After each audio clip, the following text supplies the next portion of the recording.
tai buvo malonės metai. Prie kiekvienos sodybos puikavosi rūtų darželiai, dar daugiau rūtų darželiai puikavosi lietuvaičių širdyse.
Mėly anykštėnai, miesto svečiai, laisvės kovų dalyviai ir liudininkai.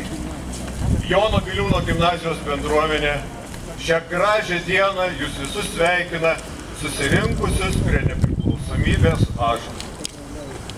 1938 metais buvo minimas Lietuvos nepriklausomybės 20-metis.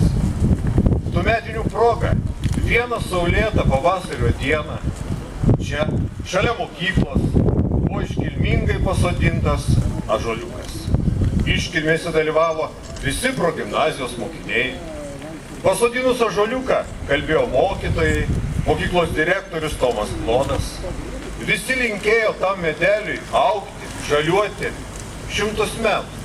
Ir visoms anykštėnų kartoms priminti, kad sunkiai iškovota Lietuvos laisvė mes privalome saugoti ir ginti. O ąžuolo tvirtumas tesako, kad tik vienybėje tautos galybė. Dabar žodį tarti kviečiu tų įvykių dalyvę, anykščių garbės pilietę, tremtinę Rimą Bučytę Petrilienę. 1950 metais, prieš vasario 16-ąją, iš partizanų štabo gavom nurodymą. Vasario 16-ąją Anykščių miesto gatvėse iškabinti vėliavėlės ir išplatinti atsišaukimus. Vėliavėlėms medžiaga buvo ruošiama iš anksto, pagal spalvą buvo perkama atskirai, nes tokių spalvų nebuvo kaip dabar. Pasiūlome virš 100 nedidelių 20 ant 15 cm vėliavėlių. Pavojingiausia vieta mums buvo prie NKVD pastato, nes pakabino vėliavėlės ir kartu buvo priklijuoti atsišaukimai proklamacijas ant tų medžių kamienų. 1950 metų vasario 16 rytą anykštėnai su džiaugsmo ašara ir su viltimi žiūrėjo į belapių medžių šakose plazdančias trispalvės vėliavėlės ir braukė ne vieną moteris, aš pati mačiau, ėjau dar tą dieną gatvėmis, braukė skausmo ir džiaugsmo ašaras.